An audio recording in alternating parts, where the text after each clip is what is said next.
দর্শক, দুদিন আগে আমেরিকার নিরাপত্তা উপদেষ্টা জ্যাক সুলিভান ভারত সফর করে গেছেন। 2 দিনের ভারত সফর শেষে ভারত এবং যুক্তরাষ্ট্র দুই দেশই সফরে কি কথা হলো, কোন কোন বিষয়ে তাদের সমঝোতা হলো, কি বিষয়ে আলাপ হলো, সেই ব্যাপারে ব্রিফও করেছে।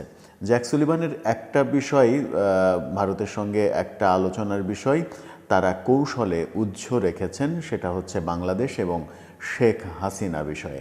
শেখ হাসিনা বিষয়ে মারাত্মক কিছু ইনফরমেশন ভারতের বিভিন্ন সূত্র থেকে পাওয়া যাচ্ছে, ভারতের বিভিন্ন চ্যানেল থেকে পাওয়া যাচ্ছে, যেটা জ্যাক সুলিভানের সঙ্গে ভারতের নিরাপত্তা উপদেষ্টা অজিত দোভাল, পররাষ্ট্রমন্ত্রী এস জয়শঙ্কর এবং প্রধানমন্ত্রী নরেন্দ্র মোদীর সঙ্গে হয়েছে।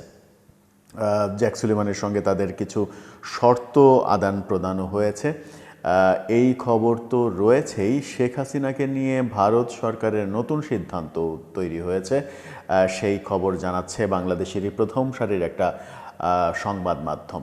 সেই আলোচনাগুলোই করব এই ভিডিওতে। থাকবেন পলিটিক্স টিভির নিয়মিত আয়োজনে।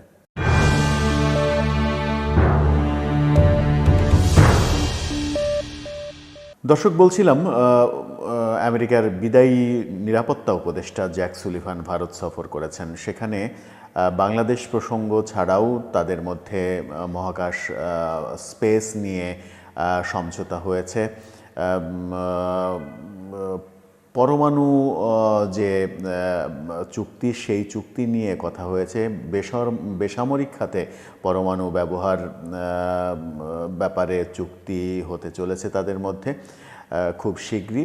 এছাড়া এআই প্রযুক্তি, আর্টিফিশিয়াল ইন্টেলিজেন্স, এটা নিয়েও কথা হয়েছে। বড় বড় ইস্যু নিয়ে তাদের সঙ্গে এক ধরনের সমঝোতা হয়েছে। পাশাপাশি বাংলাদেশ এবং দক্ষিণ এশিয়া প্রসঙ্গেও কথা হয়েছে। বাংলাদেশ এবং দক্ষিণ এশিয়া প্রসঙ্গে জ্যাক সুলিভানের সঙ্গে কি কথা হলো, তার কিছু বোমা ফাটানো তথ্য বিভিন্ন সূত্র থেকে আসছে। সেই তথ্যটা নিয়ে পরে আলোচনা করছি। তার আগে জানাই, ভারত সরকার শেখ হাসিনা সম্পর্কে নতুন এক সিদ্ধান্ত নিয়েছে। সেই সিদ্ধান্তে বলা হচ্ছে যে শেখ হাসিনার ভারতে থাকার মেয়াদ বাড়িয়ে দিয়েছে নয়াদিল্লি। হিন্দুস্তান টাইমস বলছে, দিল্লির foreign regional registration office FRRO Sheikh হাসিনার ভারতে অবস্থানের অনুমতির মেয়াদ আরও বাড়িয়েছে, তবে তাদের কোনো কর্মকর্তা নাম প্রকাশ করেননি এবং তারা তথ্যটির এর বাইরে বিস্তারিত কিছু জানাননি। শুধু জানানো হয়েছে ভারতে শেখ হাসিনা যে অবস্থান করছেন এবং ভারতের সব রাজনৈতিক দলের সম্মিলিত সিদ্ধান্তেই তিনি অবস্থান করছেন, সেই অবস্থানের মেয়াদ ভারত সরকার বাড়িয়ে দিয়েছে। কতদিন বাড়িয়েছে সে ব্যাপারে বিস্তারিত তথ্য আসেনি, তবে বাড়িয়েছে এটা জানিয়েছে দিল্লির ফরেন সার্ভিস কর্তৃপক্ষ। সেই ফরেন সার্ভিস না, ফরেন রিজিওনাল রেজিস্ট্রেশন অফিস, তারা জানিয়েছে এই তথ্য। এটা একটা গুরুত্বপূর্ণ সিদ্ধান্ত ভারতের শেখ হাসিনা বিষয়ে ভারত যে একের পর এক শেখ হাসিনার পক্ষে সিদ্ধান্ত নিচ্ছেন, এটি তার আরেকটা স্টেপ বলা যায়। শেখ হাসিনার পক্ষে যখন ভারত অবস্থান নিচ্ছেন, তখন সেটা বাংলাদেশের বর্তমান অন্তর্বর্তীকালীন সরকারের বিপক্ষে চলে যাচ্ছে, এটাও ব্যাপারটা স্পষ্ট। বলছিলাম জ্যাক সুলিভানের কথা। জ্যাক সুলিভান ভারতের সঙ্গে, বিশেষ করে ভারতের নিরাপত্তা উপদেষ্টা অজিত দোভালের সঙ্গে কি আলোচনা করলেন? বাংলাদেশের সরকার নিয়ে নাকি তাদের সঙ্গে কথা হয়েছে। ভারতের বিভিন্ন সূত্র সেটা বলছে। ভারতের একটা চ্যানেল ক্যালকাটা ডায়ালগস, সেখান থেকেও সাংবাদিক জানাচ্ছেন বিভিন্ন তথ্য। সেই তথ্যগুলো যদি সত্যি হয় তাহলে সেটা মারাত্মক তথ্যই বলা যায়। জ্যাক সুলিভানের সঙ্গে অজিত দোভাল মানে ভারতের এক ধরনের দর কষাকষি হয়েছে বাংলাদেশকে নিয়ে, এবং জ্যাক সুলিভানকে বলা হয়েছে যে তোমরাই তো শেখ হাসিনাকে তাড়িয়ে ইউনূস সরকারকে বসিয়েছ। এখন বাংলাদেশের যে অবস্থা, সংখ্যালঘু নির্যাতন সহ নানা রকমের অবস্থা, বাংলাদেশের অর্থনৈতিক অবস্থা তলানিতে চলে গেছে। সব মিলিয়ে ডক্টর ইউনূস সরকারের কন্টিনিউ করাটা মুশকিল হয়ে যাবে। এবং বাংলাদেশের সংবিধানে যে নতুন অধ্যায় তৈরি হয়েছে, তত্ত্বাবধায়ক সরকার পুনঃব্যবস্থা করা হয়েছে, সেটার ফলে অন্তর্বর্তীকালীন সরকার এক ধরনের অবৈধ সরকারে রূপান্তরিত হয়েছে। এই অবৈধ সরকার কতদিন আর ক্ষমতায় থাকবে, এই প্রশ্ন যখন ভারতের তরফ থেকে আমেরিকাকে করা হয়, তখন জ্যাক সুলিভান বলেছেন যত দ্রুত সম্ভব ডক্টর ইউনূসকে তার দায়িত্ব থেকে সরে যেতে বলা হবে। ডক্টর ইউনূস সরে যাবেন, ডক্টর ইউনূসকে সরিয়ে নেওয়া হবে।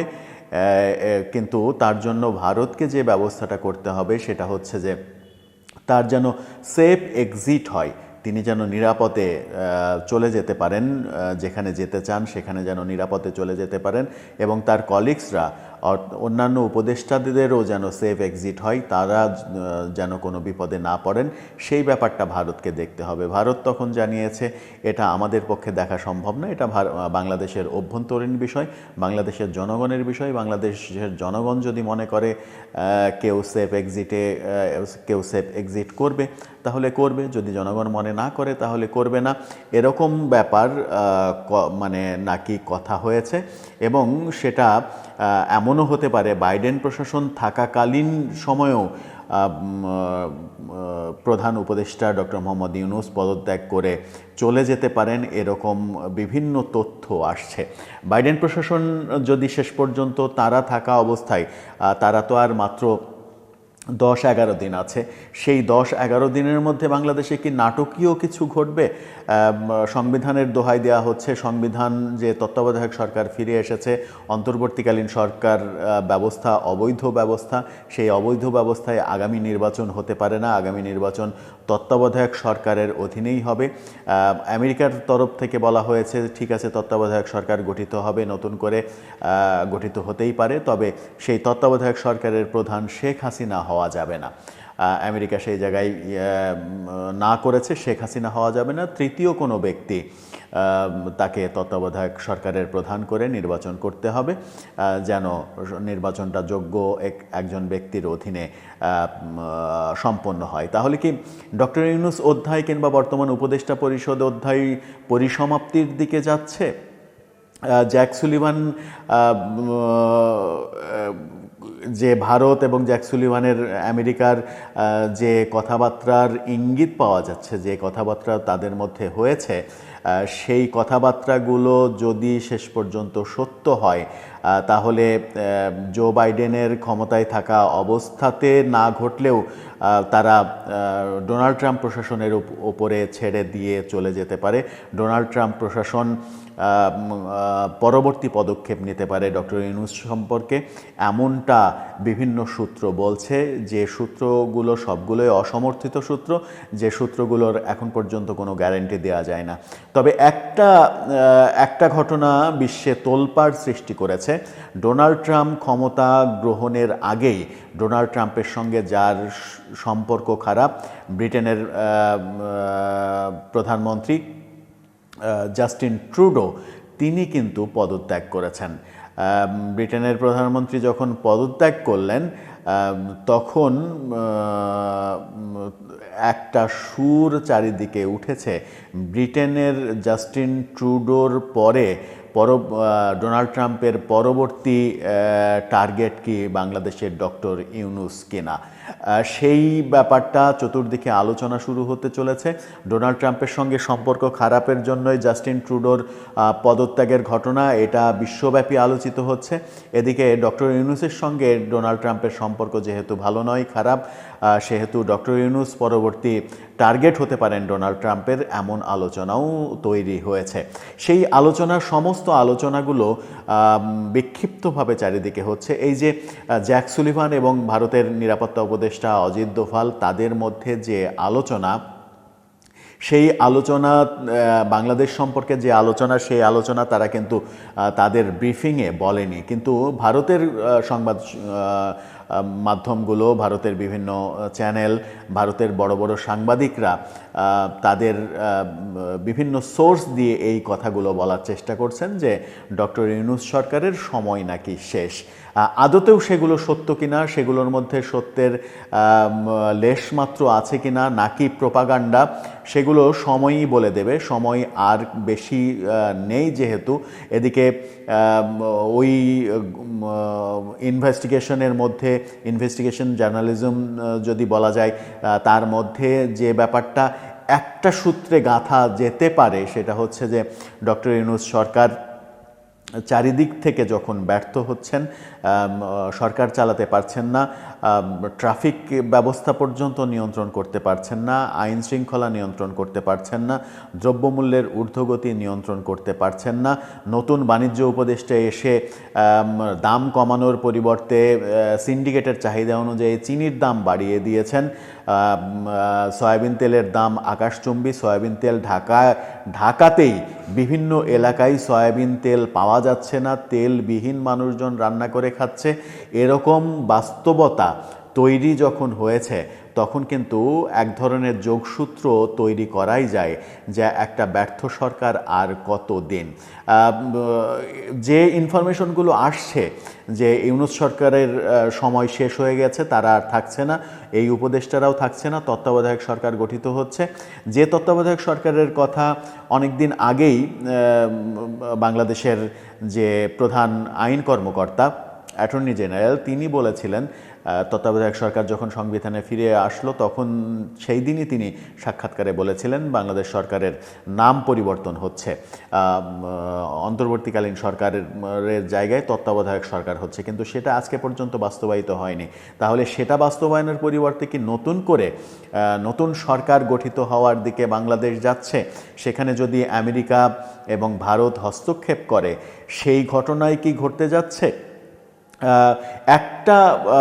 একটা ইঙ্গিত পাওয়া যাচ্ছে, সেটা হচ্ছে যে জ্যাক সুলিভান এবং ভারতের সঙ্গে যে আলাপচারিতা হয়েছে সেই আলাপচারিতায় শেখ হাসিনার প্রসঙ্গ এসেছিল, কিন্তু আমেরিকা রাজি নয় শেখ হাসিনাকে তত্ত্বাবধায়ক সরকারের প্রধান হিসেবে আনার ব্যাপারে, রাজি নয়, অন্য কাউকে আনতে হবে তত্ত্বাবধায়ক সরকারে। এমনকি সেটাও হতে পারে যে বর্তমান প্রেসিডেন্ট যিনি রয়েছেন সেই প্রেসিডেন্টই এই সরকারের দায়িত্ব নিতে পারেন, তার অধীনেই আগামী নির্বাচন হতে পারে, এমন সিচুয়েশনও তৈরি হতে পারে বলে তাদের বৈঠকে আলোচনা হয়েছে বলে বিভিন্ন সূত্র, ভারতের বিভিন্ন সূত্র বলছে। এই তথ্যগুলো আমরা ভারতের বিভিন্ন চ্যানেল, সাংবাদিক তাদের কাছ থেকে, তাদের মাধ্যমেই পেয়েছি। হতে পারে এগুলো প্রোপাগান্ডা, হতে পারে এগুলো অপপ্রচার, কিন্তু জ্যাক সুলিভান এবং অজিত দোভালের সঙ্গে বাংলাদেশ প্রসঙ্গে যে খুবই গুরুত্বপূর্ণ আলাপ হয়েছে এবং বাংলাদেশ প্রসঙ্গে আমেরিকার অবস্থান যে নেগেটিভ, সেটা দুদিন আগে ডক্টর ইউনূসের সাক্ষাৎকারেও স্পষ্ট হয়েছে যে আমেরিকার চাপ বাংলাদেশের উপরে বেড়েছে, এটা তিনি নিজেই স্বীকার করেছেন। জ্যাক সুলিভান তার আগে ডক্টর ইউনূসকে নিজে ফোন দিয়ে, সমস্ত প্রোটোকল ভেঙে নিজে ফোন দিয়ে ডক্টর ইউনূসকে মানবাধিকার প্রসঙ্গে, নানা প্রসঙ্গে কথা বলেছেন এবং এগুলো ঠিক করার কথা বলেছিলেন। সব মিলিয়ে ঘটনাগুলো একই দিকে যাচ্ছে কিনা, একই সূত্রে গাঁথা যাচ্ছে কিনা, আপনার মতামত জানিয়ে লিখতে পারেন আমাদের কমেন্ট বক্সে।